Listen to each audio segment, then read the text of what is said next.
Olá, começando mais um DGABC Entrevista. E hoje nós vamos falar de um assunto que interessa a muitos nesse momento de Copa, que são os empregos temporários. Quem me ajuda nesse bate-papo é Vicente Sevilha. Muito obrigada pela presença, Vicente. Pela primeira vez, né? Primeira vez, é um grande prazer estar aqui. Perfeito. Vicente, a gente sabe que nesse momento de Copa, o Brasil passa por uma grande transformação, né? Todo mundo está tendo que se adaptar muito a esse novo momento, que pra gente é uma coisa muito bacana, mas exige cuidado e atenção. E também na hora de contratar e ser contratado, não é isso? E aí que entra o emprego temporário? Aí que entra o emprego temporário. Na verdade, essa questão de emprego temporário não se aplica somente à Copa, se aplica a uma série de eventos, mas agora na Copa ele vai ser muito utilizado. Sem dúvida. Existem empregos que vão ser diretamente gerados nas arenas e no atendimento ao público, e também existem empregos que serão gerados nas empresas que trabalharão direta ou indiretamente durante o atendimento da Copa. Os trabalhadores que querem se candidatar a esse tipo de vaga, eles precisam ficar muito atentos com relação ao formato de contratação, porque existem diversos formatos para você que vai ser contratado para que você possa prestar esse serviço. Por exemplo, um que talvez seja bastante utilizado é o que a gente chama de contrato de trabalho em caráter de experiência. Você já deve ter ouvido falar, o pessoal que está nos assistindo também já deve ter ouvido falar. É um contrato que permite que a empresa contrate o trabalhador que está sendo contratado pela primeira vez naquela empresa por um período de tempo determinado. Esse período é de no máximo 90 dias, pode ser menos do que 90 dias, mas o período máximo da experiência é de 90 dias. Ele pode até eventualmente prever uma possibilidade de prorrogação, desde que a soma total dos dois prazos não passe de 90 dias. Então você pode ter, por exemplo, uma empresa que te contrate trabalhador para trabalhar 45 dias com a possibilidade de prorrogar por mais 45 dias. Ou 30 dias com a possibilidade de prorrogar por mais 60 dias. A soma não pode passar de 90 dias. Neste modelo de contrato de trabalho em caráter de experiência, a empresa que te contratou vai pedir a sua carteira de trabalho e fará na carteira de trabalho o registro desse vínculo empregatício, já definindo esses prazos de validade do contrato de experiência. Terminado este prazo, a empresa e o trabalhador se sentam para conversar e decidem se o emprego vai continuar existindo ou se ele será extinto e, portanto, o trabalhador não presta mais serviços. O contrato de experiência, Alice, o pessoal que está nos assistindo também vai gostar de saber, ele, quando termina aquele prazo, ele não prevê a necessidade nem de aviso prévio, então a empresa não precisa dar aviso prévio para o trabalhador, nem o trabalhador precisa dar o aviso prévio para a empresa, e ele também não prevê a necessidade de pagar aquela multa do fundo de garantia nos casos de demissão arbitrária. Então, quando terminou o prazo, 90 dias, 45 dias, trabalhador e empresa sentam para conversar, se eles decidirem não continuar, o trabalhador só receberá o saldo de salário que ele tem para receber, mais a proporção de férias e de 13º que ele tem para receber, e é claro, a empresa vai depositar o fundo de garantia dele. E essa é uma das alternativas. Este é um modelo que pode ser utilizado e que eu acredito que será. É o mais usado? Normalmente é bastante usado. A dificuldade deste modelo, aliás, são duas dificuldades. A primeira dificuldade é esse prazo, 90 dias. Se a empresa quer um trabalhador por mais do que 90 dias, esse modelo já não se encaixa tão bem. E a segunda dificuldade é que só vale para a primeira relação de emprego entre aquele trabalhador e aquela empresa. Então, por exemplo, se eu já trabalhei naquela empresa, quando eu voltar a trabalhar, eu não posso mais passar por esse contrato de experiência.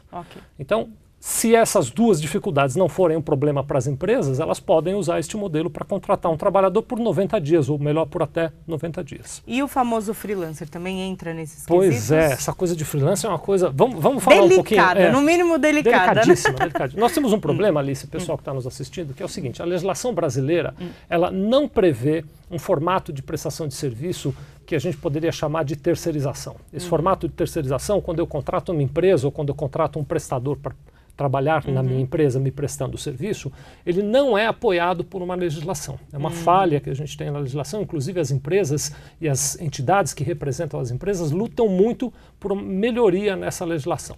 Para a Copa, como nós estamos falando de Copa, para a Copa em particular, o Ministério do Trabalho tem falado muito sobre a possibilidade de gerar uma legislação temporária, uma legislação que só valha para esse período da Copa do Mundo.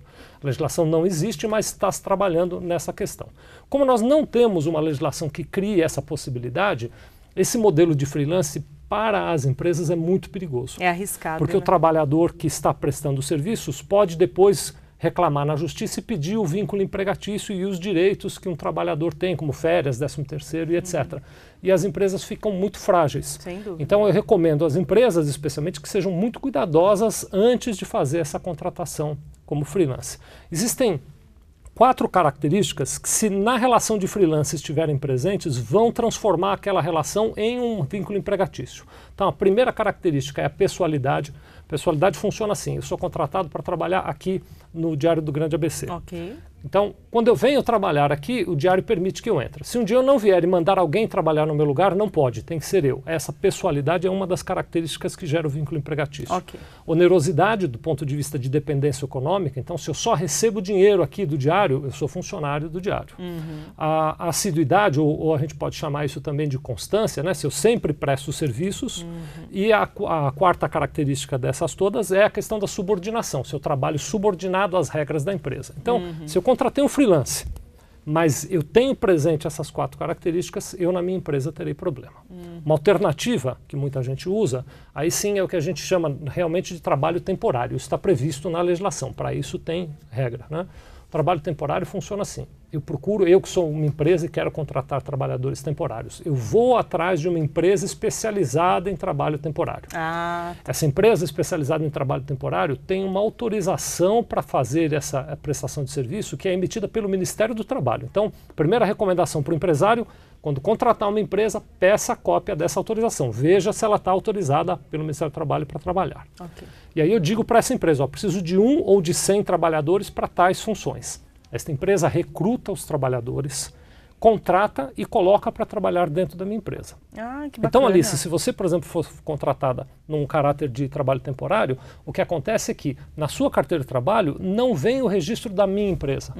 Vem o registro entre nós, uma empresa. Isso protege a empresa bastante, né? Em alguns casos protege, mas existe uma solidariedade, eu já vou te explicar. Mas entre eu, que sou o empresário e estou te contratando, e você, que é o prestador de serviço, fica aqui no meio uma empresa de prestação de serviço temporário, intermediário. Okay. Ela te contrata, ela registra, ela paga seu salário, seu fundo de garantia, suas férias, seu INSS. E eu, que sou empresário, pago uma nota fiscal que esta empresa emitiu contra a minha empresa. Então eu não pago o teu salário, eu pago uma nota fiscal. Ok. Quando você é trabalhador, então você que é trabalhador e está nos assistindo e tá ou vai estar nessa condição de trabalhador temporário, se você tiver qualquer prejuízo, não recebeu salário, não recebeu férias, não recebeu 13º, você pode na justiça acionar as 2 empresas, a minha e a empresa de trabalho temporário. Por isso que eu te disse que eu não fico tão protegido. Então não tem essa zona de conforto. O trabalhador pode então entrar com uma reclamação trabalhista só contra nós 2. E nós 2 somos solidariamente responsáveis pelo pagamento. Então, quem fica mais protegido no final das contas até é o trabalhador, exatamente. O trabalho temporário, ele pode durar até 6 meses, então ele é maior do que o contrato de experiência, que era só 90 dias, aí a gente já tem um período maior, até 6 meses. Terminado o trabalho temporário, se eu quiser, eu posso contratar aquele trabalhador diretamente na minha empresa. Legal. É o que a gente chama de efetivação. Sim. Então aí eu efetivo aquele trabalhador já diretamente na minha empresa. Muito bacana. Então esses são os modelos que eu penso que vão acontecer com mais frequência neste período de Copa do Mundo. Vicente, infelizmente nosso programa é muito curto, mas eu tenho certeza que você deu uma aula para todo mundo em casa. Eu tirei muitas dúvidas e eu acho que você também, certo? Muito obrigada pela presença e as portas estão mais do que abertas para você num próximo programa. Muito obrigado, viu, Alice? Foi um prazer falar com vocês aí. Obrigada. E o nosso programa fica por aqui. Para você, um ótimo dia. A gente se vê no nosso próximo encontro. Até mais.